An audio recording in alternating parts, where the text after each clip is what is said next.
Did you know that over 7 million Canadian seniors could be directly impacted by new laws passed in 2026, and most of them don't even know it yet? These changes aren't just paperwork updates or quiet policy tweaks. We're talking about real consequences, from losing access to critical healthcare support to being forced to navigate confusing digital systems, all while on a fixed income. And yes, some benefits can now be reduced simply because you made a little extra money selling crafts online. Sounds unbelievable? That's just the beginning. In this video, we're diving into 10 controversial laws that are reshaping what it means to grow old in Canada. Some are being praised as modern solutions, while others are sparking outrage across the country. So before you or someone you love gets caught off guard, watch till the end. These laws could change everything you thought you knew about aging in Canada. Number 1. Digital-only government services expansion. Imagine needing help with your pension, but instead of talking to a real person, you're told to go online, create an account, remember a password, verify your identity through a phone app, and then wait for a chatbot. That's the new reality for many Canadian seniors in 2026. The government has now rolled out a digital-first policy, where key services like CPP, OAS, and even health benefit inquiries are being moved online only. While this change is marketed as a modern upgrade, the truth is it's leaving thousands of older Canadians behind, especially those who don't own smartphones, can't navigate websites, or live in rural areas with poor internet access. A recent federal report found that nearly 35% of seniors aged 70 and older struggle with digital literacy, and yet they're now expected to manage their most important life documents through apps and portals.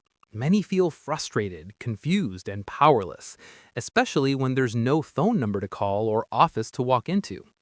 This shift may be convenient for the government, but for seniors, it's becoming a barrier to accessing the very services they've worked and paid for their entire lives. What can you do? If you or someone you know is struggling, reach out to your local library or senior center. Many offer free tech training sessions. And don't hesitate to ask a trusted friend or family member to walk you through these platforms. You're not alone, and help is out there, but you have to know where to look. We put a lot of effort into making videos that truly matter, and your support keeps us going. So if this video helped you or opened your eyes, drop a comment below with your thoughts or personal story. And please, subscribe to our channel. It's just one click, but it means the world to us. Number 2. Mandatory income reporting for seniors' benefits. Here's something most seniors don't realize until it's too late. Selling a few homemade pies, renting out a basement for a month, or even earning a bit of bank interest could now affect your retirement benefits. That's right. In 2026, new regulations require all Canadian seniors to report any and all income, no matter how small, or risk having their guaranteed income supplement or GIS or other benefits reduced or even revoked. Under the new income transparency rules, seniors must now declare side earnings, casual sales, and even hobby-related income, often with little guidance on how to properly report it.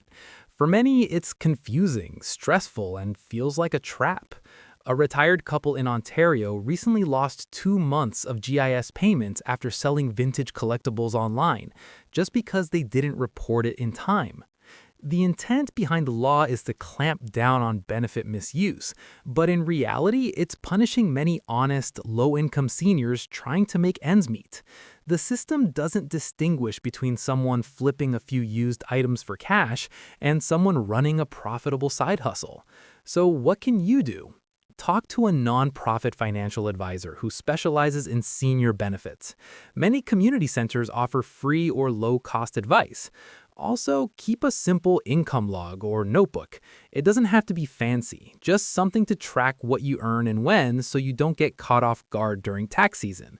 Because when it comes to your hard-earned retirement benefits, one small slip could cost you more than you think. We dive deep to bring you the facts that matter, not just headlines. If you've experienced this or know someone who has, share your story in the comments. You might help someone else avoid the same mistake. And if you're new here, hit that subscribe button. Just one click helps us keep making videos that protect and empower people like you. Number 3. Prescription copay adjustments. Imagine going to the pharmacy for your regular medication, something you've taken for years, only to be told that'll be $68 today, when you were used to paying under 10. You pause, shocked. Has something changed? The pharmacist nods, explaining that you now fall into a higher copay tier, thanks to a new income-based drug coverage adjustment for seniors introduced in 2026. This quiet policy change has sent waves of panic across fixed-income households. Under the new provincial healthcare rules, seniors with even slightly higher reported income, sometimes just a few $100s more annually, are being placed into higher payment brackets for essential prescriptions. The worst part? Many seniors weren't even notified until they showed up at the counter. According to a recent survey, 1 in 4 seniors have delayed or skipped medications due to these rising costs. And for those with multiple chronic conditions like diabetes, arthritis, or high blood pressure, those skipped doses could lead to emergency room visits or worse. But there's hope. Many provinces have pharmaceutical assistance programs you may qualify for, even if your income is slightly over the line. You can also ask your doctor about lower-cost alternatives or generic options, which may reduce your out-of-pocket costs drastically. The key is to review your medication plan yearly, especially if your income has changed. Speak with a pharmacist, financial advisor, or local senior support service. Don't wait until your next refill becomes a financial crisis. Because when it comes to your health, no one should have to choose between food and medicine. We don't just share news, we fight for clarity in the chaos. If you or a loved one has faced rising prescription costs, drop a comment and let us know what helped you cope. And please, subscribe. Just one click supports our work and helps us keep creating content that empowers and protects you. Red Heart. Number 4. Increase penalties for underused property. For decades, many Canadian seniors have held on to family cottages, vacant lots, or inherited farmland, not as investments, but as legacies. But under Canada's tightened underused housing tax laws in 2026, those once cherished properties may now come with thousands of dollars in annual penalties. The government's goal is to crack down on housing speculation, especially from foreign investors. But the law's broad definition of underused is catching everyday seniors in the crossfire. A widow in Nova Scotia recently found herself hit with a $5,400 tax bill for her late husband's lakeside cabin because she hadn't visited in a year and didn't know she had to file an exemption form. If you own a second home, inherited land, or any property that isn't your primary residence, you could be considered a housing speculator in the eyes of the law, even if you've never rented it out or made a dime off it. The real danger: non-compliance penalties. Failing to file the right forms, even if you owe no tax, could still result in fines of up to $10,000 per year. Here's what you can do. If you own any extra property, speak with a tax professional immediately. There are exemption forms for Canadian citizens and seniors, but they must be filed on time. And keep all documentation, even if you're not actively using the property.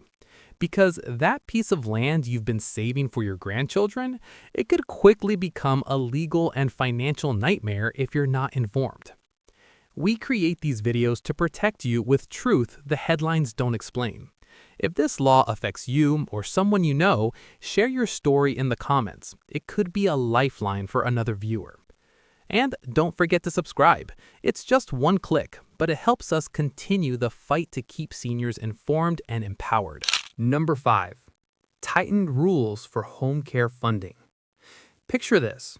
You're recovering from surgery, unable to cook, bathe, or even safely walk without help. You apply for government-funded in-home care, something you were promised as a senior citizen. But instead of receiving support, you're told you no longer qualify because of new assessment criteria introduced in 2026. Across Canada, provinces have restructured their home care programs, tightening the definitions of who is considered in need. This means that unless a senior meets very specific medical thresholds, they may be denied access to previously covered services like meal prep, hygiene assistance, or mobility support. One heartbreaking case involved an 83-year-old man in Alberta, recently discharged from hospital, who was told he was too mobile to qualify, despite struggling to get to the bathroom on his own. His daughter had to take an unpaid leave of absence just to care for him. The government argues this change helps prioritize high-need cases. But for many middle-tier seniors, those who aren't critically ill but still require daily assistance, it feels like a cruel downgrade, pushing caregiving responsibilities onto already overwhelmed families. What can you do? First, know your rights. Each province has an appeals process for denied services. Don't be afraid to use it. Second, speak to your family doctor. They can reassess your needs or provide stronger documentation. And finally, connect with local senior advocacy groups who are actively pushing back against these changes and offering resources to help. Because when aging at home becomes harder than going to the hospital, we have to ask, who is really being protected? We work hard to bring these hidden issues to light so your voice doesn't get lost in the noise. If this has touched your life, comment below and tell us what home care support really means to you. And don't forget to subscribe. One simple click helps us keep fighting for the stories that matter most. Number 6. National ID Biometric Enrollment. In 2026, a quiet but powerful change was introduced across Canada: mandatory biometric enrollment for all citizens, including seniors, for access to various federal services. That means facial scans, fingerprints, and digital ID verification are now required to receive benefits like CPP, OAS, and even health service renewals. For younger generations, this might seem routine, but for many seniors, especially those unfamiliar with technology or living in rural areas, this new law is more than just inconvenient. It's intimidating, invasive, and in some cases, completely inaccessible. Imagine being 78, never owning a smartphone, and being told you now have to travel hours just to have your face scanned by a federal device just to keep getting your pension. And if you don't comply, your file gets flagged and your payments could be delayed or withheld. This rollout has already caused chaos. Seniors in remote communities or those with mobility issues are struggling to meet the deadlines. Some aren't even aware the rules have changed until it's too late. Here's what you can do. Check your local Service Canada Centre or senior outreach agency. Some regions are now offering mobile enrollment vans that travel to rural areas and long-term care homes. Also, call ahead to book appointments, as walk-in options are limited. And most importantly, don't wait until the last minute. The sooner you get verified, the less risk of payment interruptions or eligibility disputes. This law may be about digital security, but for many, it's turning into a wall instead of a gateway. Your story matters. If you've gone through this biometric process or face challenges, drop a comment below. It could be the advice someone else is desperately searching for. And if you believe in helping seniors stay informed, please subscribe. Just one click helps us keep making videos that truly make a difference. Number 7. Mandatory online banking for CPP payments. For decades, many seniors across Canada relied on one simple ritual: checking the mailbox on the 27th of the month for their CPP check. But that comforting routine has now vanished. As of 2026, the Canadian government has fully transitioned CPP payments to direct deposit, with online banking now mandatory for all recipients. At first glance, it seems like a minor modernization, but for tens of thousands of seniors, especially those without smartphones, internet access, or digital literacy, it's creating a dangerous disconnect from their only source of income. Picture this: a 79-year-old widow living alone in a rural area with no internet suddenly stops receiving her CPP. No check arrives. Confused and scared, she calls Service Canada, only to be told she must set up online banking to access her money. She doesn't even own a cell phone. And this isn't rare. According to a 2025 survey, nearly 20% of seniors over 75 do not use online banking at all, and now many of them are at risk of delayed or lost payments. What's the solution? If you haven't already, talk to your bank about setting up a senior-friendly online banking package. Some institutions offer simplified interfaces or even walk-in setup help. If you know a senior who's struggling, lend a hand. Sometimes just helping them set up an account or teaching them how to log in can make a world of difference. Because no one should ever be cut off from their pension just because they don't know how to use an app. Have you or someone you love been affected by this digital banking shift? Tell us in the comments. Your experience could guide and comfort someone else. And if you find value in this video, subscribe. Just one click fuels our work and helps more Canadians stay informed and prepared. Number 8. Changes to assisted dying eligibility made.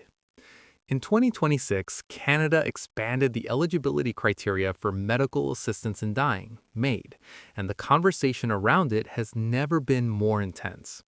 The law now allows individuals with non-terminal conditions, including mental health disorders, to apply for assisted death, even if their condition isn't considered life-threatening.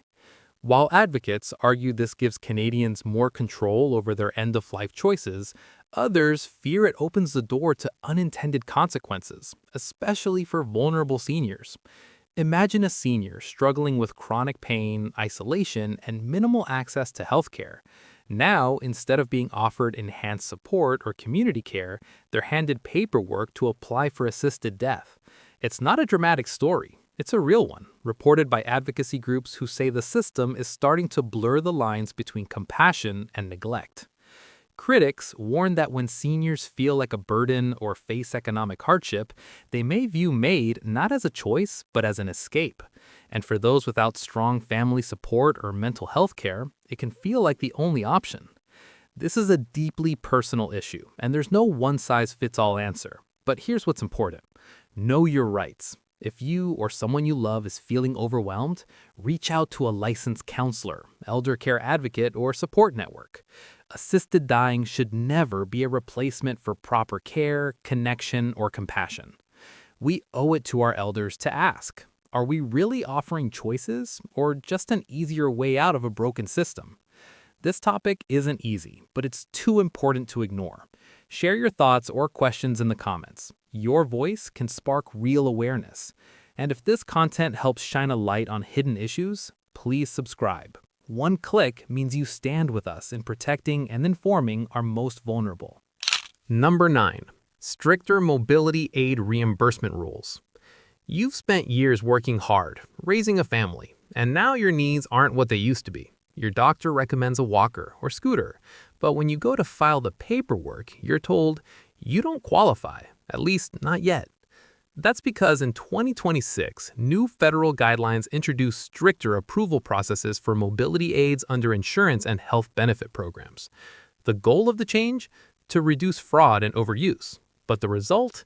Delays, denials, and devastating impacts for seniors who genuinely need help to stay mobile and independent.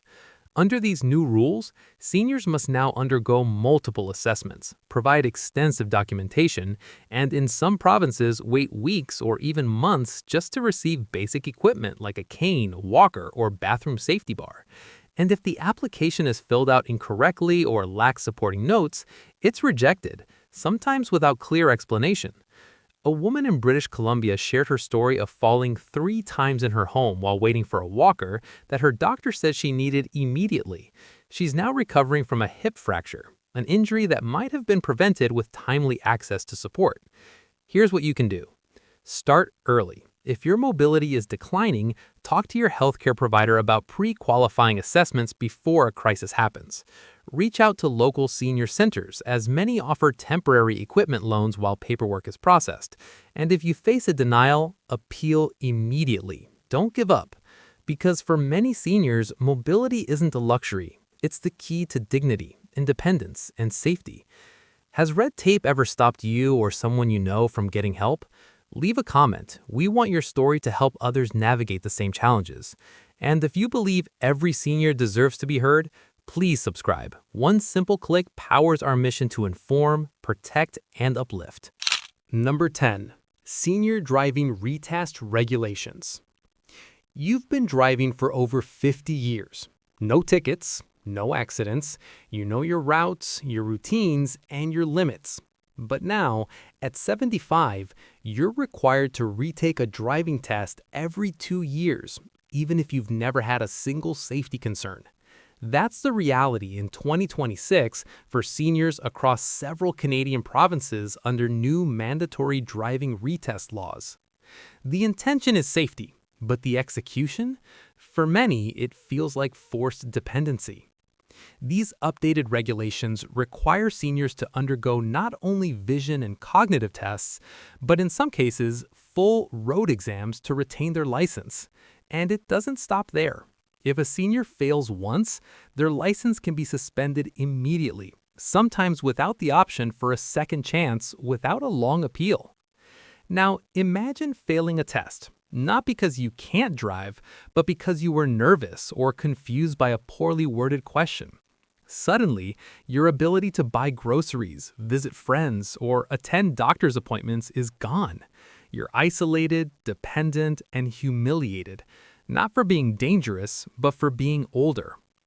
While road safety is critical, many seniors feel this approach is rigid and unfair, ignoring individual driving records and physical capabilities. So, what can you do? Enroll in a senior driving refresher course. Many community centers offer them for free or at a discount. And if you're facing a retest, prepare in advance. Ask a family member to do a practice run with you. If you're unjustly penalized, file an appeal. Your independence is worth fighting for. Because losing your license isn't just about driving, it's about freedom. Do you think these new driving rules are fair or too harsh?